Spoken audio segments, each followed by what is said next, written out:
এইবার দেখুন কণ্ঠের উপরিভাগ কি? ব্রাহ্মণ। ব্রাহ্মণ তো উঁচুই থাকে, আমরা সব জাতির চেয়ে উঁচু জাতি। কথাটা তো সত্যি।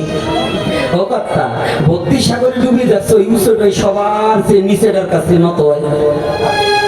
প্রণাম কোন জায়গা করেন? আরে প্রণাম কোথায় করেন? চরণে না মাথায়? হ্যাঁ, চরণে করলে। তো ব্রাহ্মণ এখন কোথায় গেল? রাধে রাধে, কায়দা আছে। এই যুবক বাবারা ভালো করে জেনে নিবা। আর ওই যে আর সেই জুজুবুড়ির ভয় দেখানো শেষ।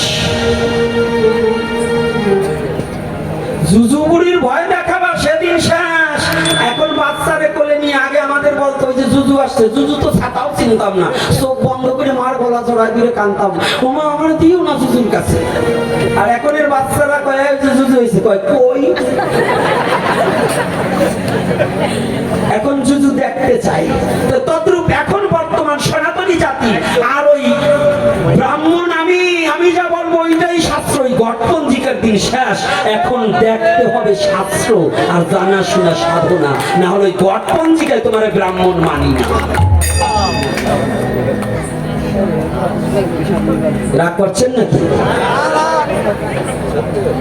এখন আগে নমর ঘরে, ওই কায়েস্তর ঘরে শাস্ত্র পাওয়া যেত না, এক ব্রাহ্মণ বাড়ি ছাড়া গীতাও পাওয়া যেত না।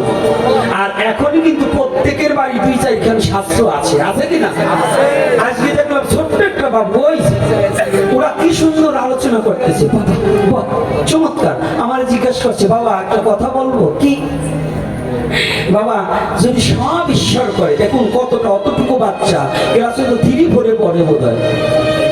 ও আমাকে প্রশ্ন করছে, বাবা ঈশ্বর যদি সব করে, তাই আমরা চুরি করি, তাই ঈশ্বর বাধা দেয় না কেন? দেখছেন কায়দাটা কত। আর ওর মতো থাকতে আমাদের দূর করে রাখতো, এই তোরা পোলাপান কি বুঝিস, অধিক আছে কিছু সমাজে কি এরকম করতো না? আর এখন বাচ্চারা দেখুন, ওর মতো বাচ্চা গীতা পাঠ করতে পারে। তো ভাবছো নাকি সাধুরা যে কটাই যে ভূগোল পড়াইয়ে খাচ্ছ, সব কটার কাঁচা খুলে দেবে এইগুলাই। এইগুলো যদি ভগবানের কাছে প্রার্থনা করি, ভগবান ওদেরকে দীর্ঘ আয়ু দেব, দীর্ঘ জ্ঞান দেব, কৃষ্ণ ভজনের অন্বেষণের জ্ঞান ওদের দেব, ওরা যেন সঠিক সনাতনকে বিশ্ব বাজারে বিক্রি করতে পারে, মানে বিকাইতে পারে। ওরা যেন সনাতনটাকে তুলে ধরতে পারে, ওদের মধ্য দিয়ে যেন বিশ্ব সনাতন জাগরণ সৃষ্টি হয়। রাধে রাধে। সেদিন গেছে তোমার ওই টুকলা বাঁধা ধর্ম কেতকুলের তলায় নিয়ে যাইয়ে কবাই যে তুমি যে কি বলছো, কয় আসায় নমো মাসায় নমো, মাসার তলা ঘুরতে নমো, ওই মন্ত্রে আর কাজ হবে একদম একদম। এখন কি বললেন আপনি সেটাও শোনেন, কথাটা বলছেন না? এখন এই জাত চালাক হইছে, দুর্গা পূজা করতেছি, কথা কি টাকা তো 25,000 নেবেন, তাই মাউটটা দিয়ে একটু চণ্ডী পাঠ করেন। 25,000 নিবাতে চণ্ডী পাঠ করে নিবেন। এক কালী পুজো 4খান করবে এক রাত্রে, যে কালী পুজো 2 জন ছাড়া হয় না, আর এক রাত্রে 4খান পালি কালী পুজো করবে একজন। আবার যাই করবো আমি যা বলবো তাই সঠিক। একজন করছে কি 6খান কালী পুজো করছে, আর একজন জিজ্ঞেস করছে, দাদা কয়খান কালী পুজো করছে? কয় 6খান। কয় কি কম, তোর মা কালী দেখে না? তুই 6খান পুজো করি?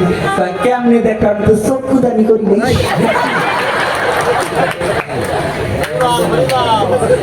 চক্ষুদানি করে নি, দেখবে কেমনে মা? এই ভাই কি 6খান করলি, তোরে খাইছে, খাবে কেমনে? কেন? আমি তো সাতার প্রাণ প্রতিষ্ঠাই করি নাই। প্রাণ প্রতিষ্ঠা করলে তো আমার খাবে, আমি তো প্রাণ প্রতিষ্ঠাই করি নাই। তাই এই ভূগোল পড়াইনে দিন কিন্তু বাবা শেষ। এখন ডিজিটাল দেশ আর ডিজিটাল পোলাপানের দেশ, বুঝবেন? এখন একটু হিসাব করে চলতে হবে, কথা বললেও হিসাব করে বলার দরকার আছে, না হলে কপালে অমঙ্গল ঘটতে পারে।